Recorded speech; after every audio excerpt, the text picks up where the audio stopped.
All right, we're glad to have you back once again on the show, The Press, this morning. All right, so before we went on that break, I told you I'll be joined by actually two guests, but I just have one for now. The other will be joining us in the course of the show. So I'm going to be introducing our guest in the studio. He's actually a captain. So yeah, Captain Yahaya. Umar retired. He's a security strategy expert and political analyst. It's a pleasure to have you joining us on the show this morning, Captain. Good morning, Princess. How are you? I'm very well, thank you. Yes, how are you doing? I'm doing well. Thank you for joining us on the show today. Thank you so much. Okay, so yes, I think for each day, I think the biggest story, especially at this time of the year, is politics. And then we have the sad one, which is insecurity that we keep hearing every day. So let's start with the politics part. You could hear, I don't know if you've gone over the newspaper, you notice that almost all the newspaper have the president reassuring the note of development as ACF chair and ex-SDF kick, saying that he has neglected the North. Now, I don't know how you want to respond to this, but TINUBU's North reassurance and party realignment is actually all over the newspaper. Now, the President TINUBU recently reiterated that the removal of fuel subsidy, although painful, is being reinvested in infrastructure and human development. Now, the question, has this message been felt in the northern communities and Nigeria as a whole? Let's start from the last one, the fuel subsidy issue. Yes. You know, yes, the narrative by the president that they are going to invest the subsidy recovering or whatever the money gotten from the subsidy to infrastructural development is a good action or good idea. However, when you look at the rate of indebtedness of the country, the rate of borrowing, you say you have surplus. Why will you go and borrow? So, if you know you are going to borrow, leave the Nigerians, let them relax. Yes, because the money from the subsidy, if you compare with the borrowing percentage, we are now talking about 149 trillion. It's a big shit. So, I don't know. Every Nigerian is feeling the pain. I have made some research and inquiry researches from Institute of Security Studies. They begin to analyze that the condition of Nigeria is too painful to all levels. Now we don't have even second-class citizens anymore. So what are you talking about? Nigeria cannot do their basic things because of the subsidy. So you have, even you want to take care of your children, the major long-term project, but what about today? We talk about unemployment. Many companies have dropped retrenching their workers. I had a Lemony or something like that, UBA, Takum, and Transcorp. They are complaining. Look at the level. But when you go to grassroots, especially the north that we are talking about, that's where there's problem. There's no industrialization in North for even people to work or get any advantage. Yeah. That is a difficult situation in this country. It is. The government need to rethink and change. That subsidy we have so many mineral resources. Look, go back now. Look at revenue. So many taxation. I don't know. What is the benefit of governance? Go to chapter 18, 16, 34 of the Constitution. We talk about the welfare of the people. Today, Nigerians are not happy. I don't know. I've been asking people, but they are still in the same page. Even those in the government, those that have been given appointment. I don't know. So the government need to think on that idea. Issue of the northern development, when you look at the budget, yes. The budget determines what allocated for, what allocated for. When you look at the allocation, he said that he's going to continue with the project that Buhari have laid in the north. When you look at the budget, you see that nothing was put in place or add to that or support to the implementation. Because if somebody, your husband now is telling you he is a mega budget for the month, there is no any food condiment, you will be talking. You have to talk. That's the issue. Because it's very important. Very, very important. Indeed. All right, Captain, we'll take a breather right about now because our second guest just arrived. So we'll just have him seated with us and then we'll continue the conversation. Remember that you also get to be part of it. So stay tuned at Captain TV. All right, thank you very much for staying patient with us. Okay, now I have a full house. Joining us as well this morning is ABDULAZEEZ Idris. He's a political analyst. It's a pleasure to have you join us too. Good morning, Princess. All right, you can see I have two handsome gentlemen with me in the studio this morning. All right, so we actually have started, and I have Captain Umar already discussing about the northern reassurance by the president, reassuring the northern states of development gains and critics about other stuff. So I think I will just go ahead to the next one, which is the critics warning ADC might become another PDP or APC. Now, how are these positions shaping the political atmosphere? How would you say that this is shaping the political atmosphere? Are you talking about the APC? The ADC, yes. Yeah, really. This is a new development really coming off in this dispensation of political class, because with the coming of ADC, well, the coalition and how they are, the people coming into the ADC, especially the political bigwigs, like the name of Atiku, Irufai, Arabisola, Baba Chirlawal, and so on and so forth. So it really has it has changed the shape of political scenario that we have on ground presently, because if you notice, just recently when the person that make these moves was Irpa is leaving APC for SDP in the beginning. Then afterwards ADC came off. They want to register a new party, ADA, but then they fall back on ADC even before they got the ADA approved by the INEC. But this thing really is something that will, in the next few months, will really tell us, will tell Nigerians where the politics is heading to in the next few months, whereby by that time everybody will know, yes, people will still go for the APC or for going for the new coalition in ADC. That's what will happen. But the likes of why there could be some differences, the likes of Peter Obi, which he's among the key players now in Nigerian politics, is going to be a different thing expected as what people think it might be different. Because if Peter Obi decided to go with the ADC or the coalition and left Labour Party because of, it's a crisis region at this very point of time, maybe that could have really made a lot of changes. If him and Atiku either come together, or if Atiku agrees to leave the ticket for him and others, that will really change, that will shape the Nigerian politics in 2027. Okay.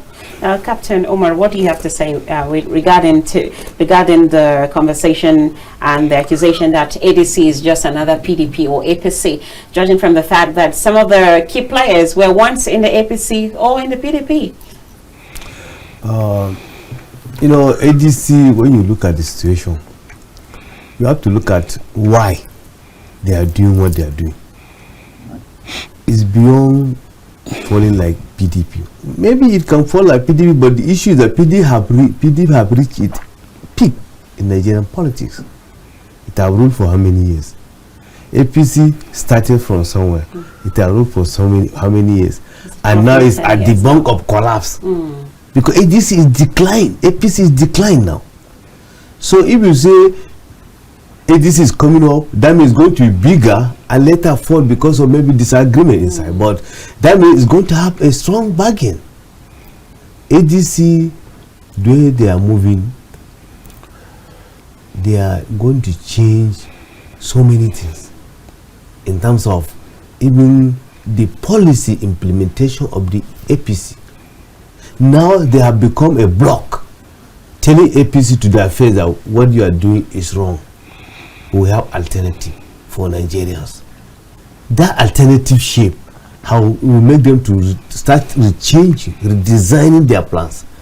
Now, when you look at the way APC is going, with the death of Buhari, do you know that almost 30% of APC is gone naturally with him? Now, almost 12 ministers of Buhari are now with the ADC. As my colleague said, Labour will be strength. Calculatively, Article 6 point something million vote would be another 6 point something million vote. What is happening? APC is gone. So you believe that ADC is a force? It's the post to be reckoned with. Okay, like ABDULAZEEZ says, in few months time we'll know where we stand. yeah, I see. But where I wanted to just make some points out of what he said is, really, when something came new, definitely there's a need for people to study it, and in that study you can be able to figure out why are you going for that new thing. You understand? Why do you want to leave the old one? You understand? So in that regard, what you need to do at this point is that, as you make your question in the first place, the same people that were in PDP are the same people that moved to APC when there is merger and coalition in 2013 and 14. You understand? And now they are the same people now also moving to ADC. You understand? So that they'll bring, thinking that they'll bring new change, or they'll come with a new agenda. What is that new agenda that are they coming with? This is the first thing we should ask ourselves. Number one, why people think that now APC either is declining or it might not regain its control of the center of the government in 2027. I think the most sinful thing that APC government did at this present time is removal of fuel subsidy. One. That's number one sinful. Any other one is just second or third. But in this problem here we are the ADC people coming for ADC now? Are they, when they capture government, for example, in 2027, are they reversing subsidy or not?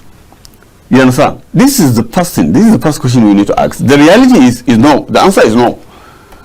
Atiku, if he clinch, for example, he got the seat. Earlier on, don't forget, in 2023, in his campaign promises, he said he's going to remove subsidy. Same with Obi. Peter Obi has also said the same thing.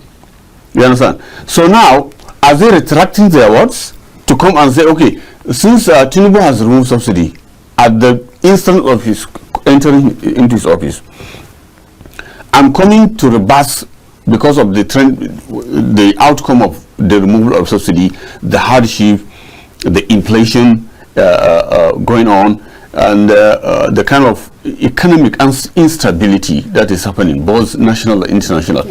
Are we reversing the subsidy or not? The moment any government came that is not reversing subsidy, there is no miracle that they can perform more than what TINUBU did. It's not like TINUBU government is not performing.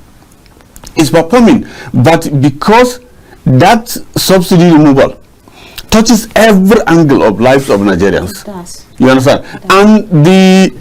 And the steps taken to mitigate or to relieve, you understand, to bring succor to people were not impactful, because the removal of the subsidy was the major backbone of everything that people relied on. So these are the problems we need to also look at in reality, whether these ADC people, are they coming with change or not? If they are not coming with change as far as this subsidy economic policy, good economic and sound economic policies, my dear, there will be no change. I think the word change is triggering to Nigerians, because we've been hearing this change thing and we just say worse situation. That's it. I just hope it's not a case of an old wine in a new bottle. New bottle, yes. All right, so let's move over to insecurity now. On a very sad note in Zamfara State, where dozens were left dead, including around 38 villages that were killed after ransom was paid. We're also talking about the recent attack by bandits in Plateau and Zamfara. Now, the question is, how effective has the security architecture been in curbing such violence? Just weeks ago, we're still reeling from the massacre of Yelwata. Then we also talked about Plateau State. We keep hearing this over and over again. And the best we could hear is, you hear maybe a governor saying that they're condoling with the state, they're condoling with the families, you know, and then maybe a visit is done there, video shots, and then at the end of the day, that's it. In a few weeks' time, innocent souls are killed again. How are we going to curb this incessant killing of innocent Nigerians every single day in this country? Let me start with you, Captain. Saying that you're a captain. Yeah, he says exactly. Yes. Yeah. What would you? What should be the approach? What should be the new approach to this? Because it's no longer funny at all. Actually, security architect of Nigeria has deficiency in many aspects, most especially intelligence gathering. And you know, issue of security, like what the government have been doing, you know, purchasing equipment recently, you know, training, deployment of soldiers, is not enough. Security has some indexes. We talk about economy, employment, you understand, infrastructure development. Without this core aspect of social stability, we keep on hearing security challenges. Notwithstanding, in this case, we need collaboration. We need the local to have ownership of security. You understand? They have to develop some mechanism within the local community, liaising with the security agencies. If we just sleep like that, something can happen to you, because we know already there is security problem. What are the causes? Government at the state level, at the local government level, what are the causes? Because these people are living together for centuries. What happened now? We have to go back. This is the crux of the issue. Allocation of public asset to individual without recording to the implication. Somebody was allocated 100 kilometer land. How many kilometer land? Then you are not even using it. Whereby initially we used to have this forest reserve, cattle route, to avoid, because these are part of indigenous people. They are not foreigners, for example. If you look at the Zamfara crisis, it's between Fulani and the set indigenous or settlers. If you look at Plateau, it's the same issue. Then it turned to terrorism. Unlike Boko Haram, they have come with ideology. They want to rule. They want to take over the country. They want to Islamize a place. But this one is talking about livelihood. You roasting my cow. I can't sit down. Fulani has no any means of livelihood apart from this. And the owners, farmers, has no any means of livelihood apart from the farmland. So it's tit for tat. But why is like that? As recently, Chief of Defense Staff is calling for community policing, maybe like collaboration between the community and the soldiers. You know, all this, if you look at the success of military or security agent in fighting against Boko Haram to some extent, is collaboration between the civilian JTF. You understand? Because they know this is this man. They know the terrain. Yes. But here, maybe you allow soldiers to be doing. In fact, what about police? We need to strengthen our police. Nigerian police, who are responsible for internal security operation, they are not doing any money because of they lack the capacity and the capability. So we need to strengthen them. We need to employ more police. More police. Look at the size of this country. About 200 something million or 300, you know. Now, how many police per person for community? You will see a community of 100,000 people has no even community police force. How will you? And our traditional institution have been neglected. When you look at the constitution, they have no any formal role to play. They are only doing it as everybody naturally will know that these are our ancestors. They are doing their, but no any constitutional responsibility. And they are the one supposed to be the architect of security of the community. That's true. In those days, people are around. When anybody stranger come to town, they will rush to them and say, I saw some people come to so person's house. Now we talk about ransom. Collecting ransom have become a source of logistic improvement for the bandit and the criminal, because if they get money, they can be able to buy logistic support for themselves to make them capable and fighting spirit to be high. But these are Nigerians. They need to start changing about. We need to call for dialogue, peace and conflict resolution, policy implementation will be in place, because we need to come together again. These are citizens. Unlike we fighting with Cameroon, even we are fighting with Cameroon, at the end of the day, they have to come to round table.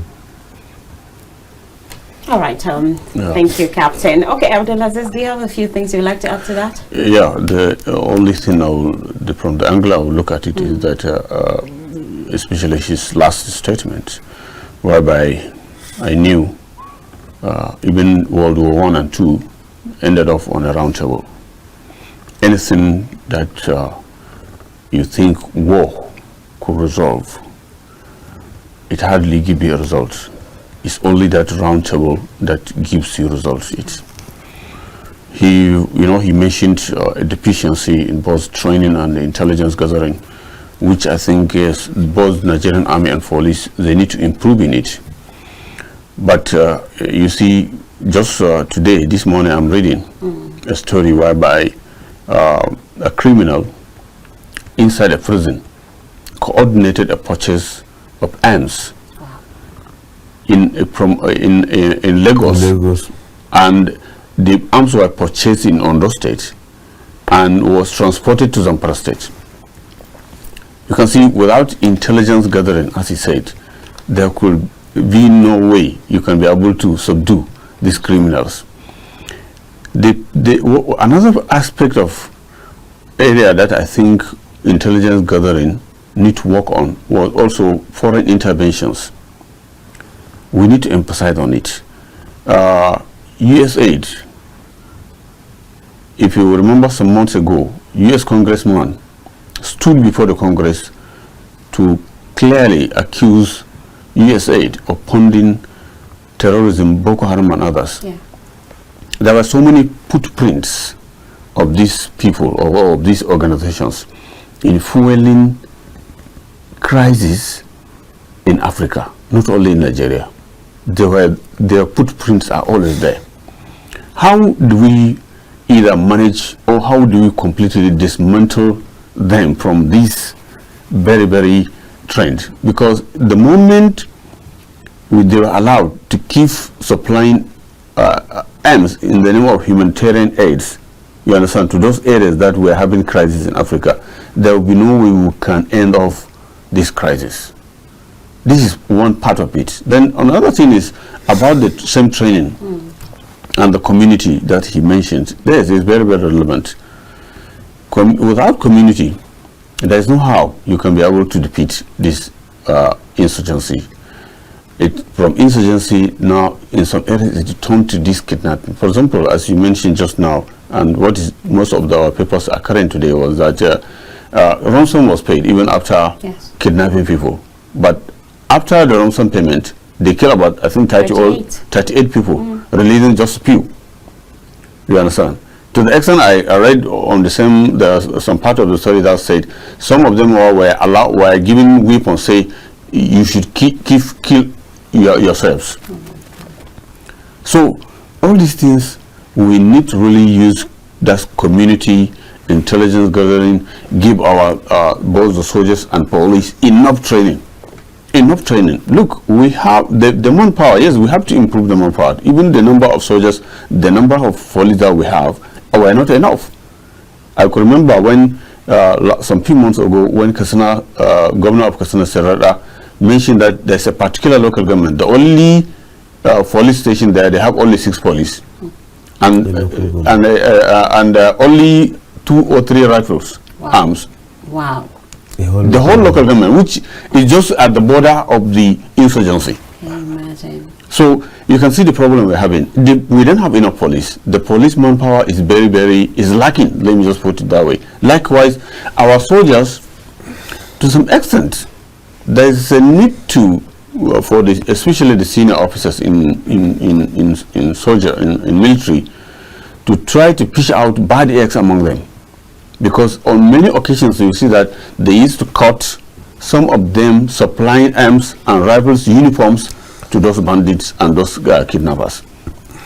This also there's a need for them to go deep into that intelligence gathering and make sure that those bad eggs among them were pushed out and flushed out of the system. Because if there is saboteurs in anything that you are doing, you will never achieve any goal that you set. They will ensure that they derail any stated goals or any forecasted successes and achievements. They will ensure that you do not achieve it. So there's also a need for us to look at all these ones and also incorporate, as you mentioned, the traditional rulers. Really, they don't have a role playing as far as this matter is concerned. And they are the one, the terrain is theirs. They know more about it.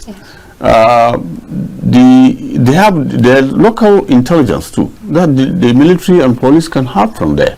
So it's very, very good when there's a coordination. As you mentioned, I like the way he put it, because I know he's a captain, he's a field, but there's a need to strengthen that relationship between the community, traditional chiefs, and also the military. All right, thank you very much for both your thoughts there. They're wonderful indeed. Yes, we I remember during the Yellowwater attack, the president was keen on establishing the state police. It was a heated conversation at the time, but it has gone cold now. We don't know where it stands. We don't know its position in the National Assembly. So I guess we will just continue to look and hope that things gets better. All right, looking at my time, I think we're going to open the phone line right about now. So if you're watching, if you're listening, you listen to some of the headlines I took this morning and you want to react to any of them, feel free to do that. All right, call us up now. We'd love to hear your contribution to the program, The Press, this morning. Your contributions are quite important to us, so feel free to call right about now and join the conversation we're having today. Remember, feel free to talk about any other topic I took on the papers today, aside from the 2 that we have highlighted, which is politics and security. Feel free to highlight other ones you love to discuss. The phone number is showing on your screen, so we'll be expecting your calls any moment from now. All right, before we have those calls, I think another thing I would like us to look at is this an issue of social issue and public services, which is of course the health sector.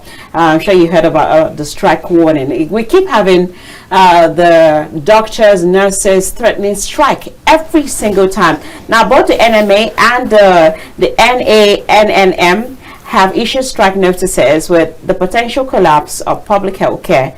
What should the government do?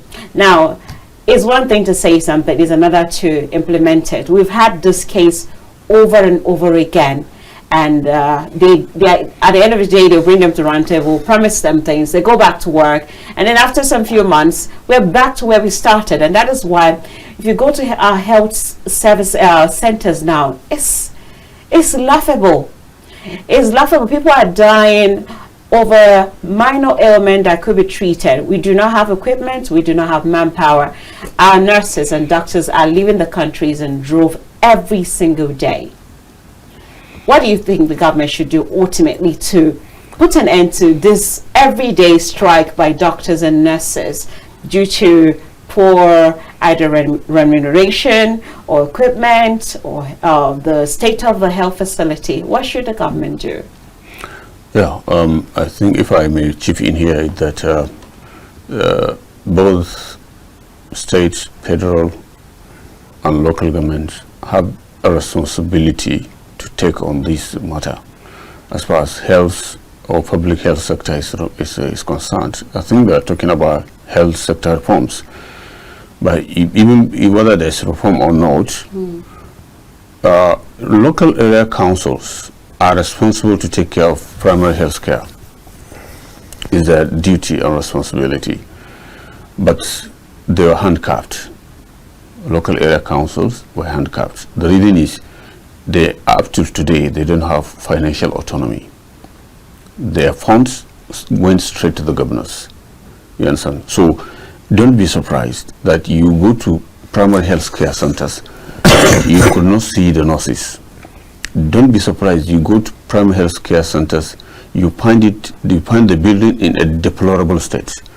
Don't be surprised if you go to any primary health care and find out there is not even paracetamol, not even a single syringe, sterile one, that they can inject you when someone is having fever or something like. The reason is local government autonomy suffers a major setback. Even when President Bola Ahmed TINUBU tries earlier on since last year, whereby it has been the Supreme Court, let me put it that way, Supreme Court has passed judgment that local governments should have their own autonomy, politically and economically. But we are yet to see that. All these efforts were derailed by the government, by the governors. It's for political reasons. Secondly, the state governments, if you check carefully, you will find out that in every state there are general hospitals, and these general hospitals are mainly under state governments. The same situation you find if you enter some of these general hospitals. Right from the gate, the smell of the hospital is enough for you to catch a disease. You understand? Because it's not hygienic, it's not well cared for. You understand? That's number one thing. No light in the night. They have to use candle. You find they are not pleating the general hospital, because if in the night, if you are there, mosquito will be biting you. You're probably there treating malaria. That's it. Instead of you came with to treat malaria or any ailments, you ended up having another one. You understand what I mean? Yeah. Now, even the state governments are not doing. If you check most of our states, if you check their budget, healthcare budget for a year, you find it among the least. Exactly. Among the least. That's what is happening. That's why you see when you go to general hospital, you find out no paracetamol, the nurses are not there, are not enough. Let me put it that way. You just check carefully. You find out that in some area councils, they might have only one doctor, and why? Because that's poor remuneration. Exactly. That's why our doctors are leaving Nigeria. They are doing Jabba. They go to Saudi, they go to US, they go to UK, and most of European countries. They are valued. You know, because they are being paid very well. That's the problem we're having today. That's why you see today any Senate president, Nigerian president, governors, even headache, they will run out to Germany, they will go to Saudi, they will go to America for treatment. It was because they have neglected the infrastructure in the first place. Then secondly, they were not ready to pay the best practice or the best amount paid in some countries. Right? How much are they paying doctor in Saudi Arabia? How much are they paying doctor in US or UK? You compare and contrast. You understand? We have the money is there, but they prefer to inject more money into National Assembly rather than this sector. Whereby this is more important in every countries that cares much. Healthcare and education are number one. Yes. But when you neglect these two, there's bound to be a problem. That's for sure. All right, Captain, I'm sure you have one or two to add to that. Yes. Go ahead. On the issue of the health in this country, as you mentioned, if you go to locality, there's nothing to write home about. In fact,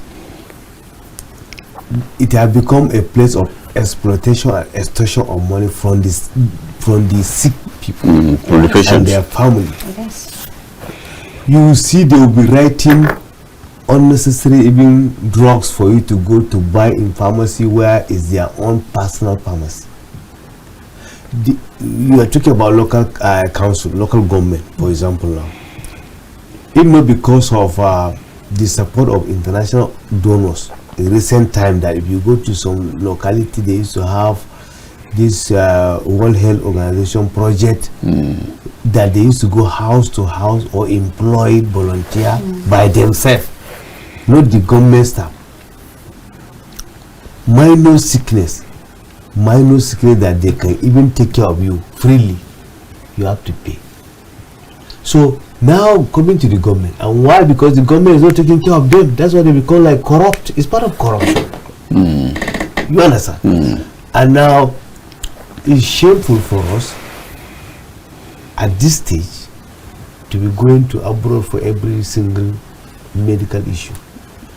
I don't know why Buhari told his wife that she should tell Nigerians to forgive him.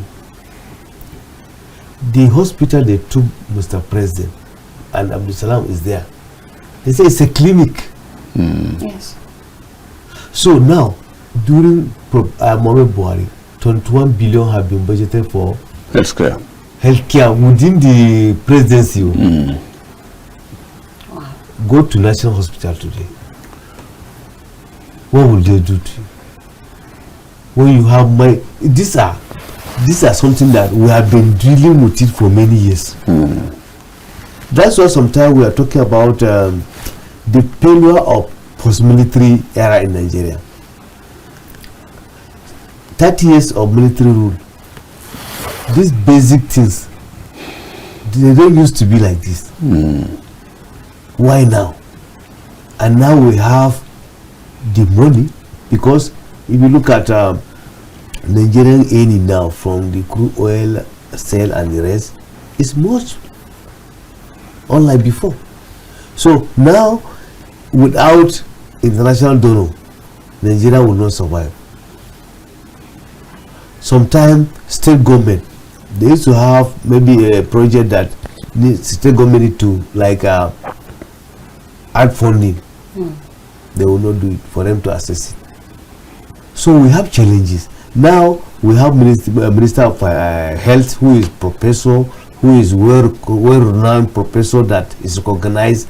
He has served in many international organizations, yet people are going to the strike. These are basic things he's supposed to know. Our problem in this country is that even though presidency approves certain things, it will not go down. It will not go down. You have to come and fight it out. Labor union have said agree, they will implement. Now what happened? So it become a tradition in Nigeria that whatever agreement you take with the government, don't even expect it without fighting back. So protests have become, that's the only way, that's the only language that the Nigerian government no. You go on strike, for example now, when health workers went on strike, the consequence of that the strike, the implication, many people will die because of nobody to take care of them. Even when they are there, they didn't do well. Talk less of, they are not even there. So we have still challenges, but what I'm still trying to call a medical practitioner in Nigeria, we should not be looking at service is part of making money or enriching yourself. Most of them, they have all these private clinic, private hospital. Because of that, you are a doctor employed here, but because you are waiting, there's a patient in your private hospital, and there is money direct. You can charge as you like. Here now, it's only based on your remuneration and salary. So they abandon this place and go to that place.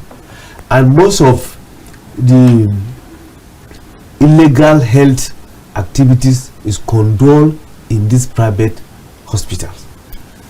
All these issues, something that we have all these kidney transfer, removing. There are so many illegality that is happening in that sector. So the sector itself need to clean itself for Nigeria to look at it that yes, they are doing well. Nigeria has a lot of problem in terms of health challenges. All right, thank you very much. If you check your time, it's 20 minutes past the hour of 10, and as you can see on the screen is our phone number displayed there. So if you want to call to be part of the conversation, we just have 5 more minutes on the clock to wrap this program up. So if you have intention to call, please do that now. All right, still on a very important aspect of our economy, which is education.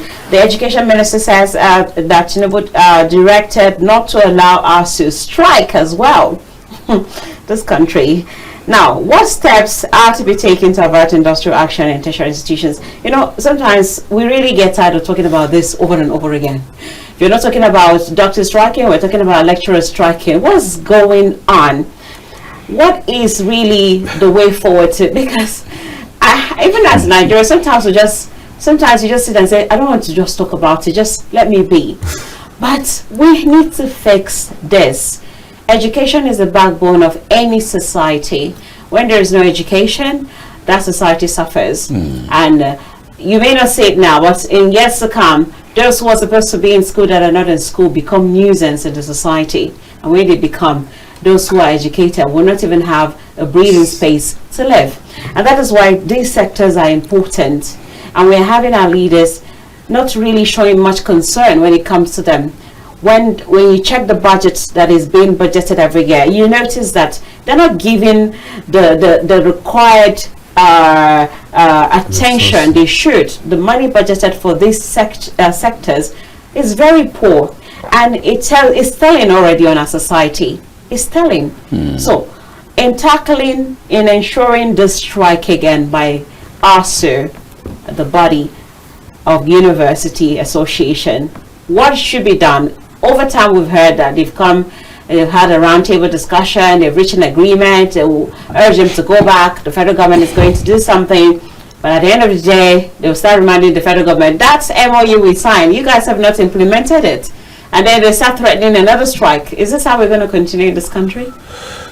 No, it's really sad. It shouldn't be. I think something has to be done, really. Yeah, I find it very sick sometimes when I still hear about Asuu strike. This is something that has been happening right from our late 80s down to 90s. Now we're into 21st, but we're still talking about Asuu strike in Nigeria.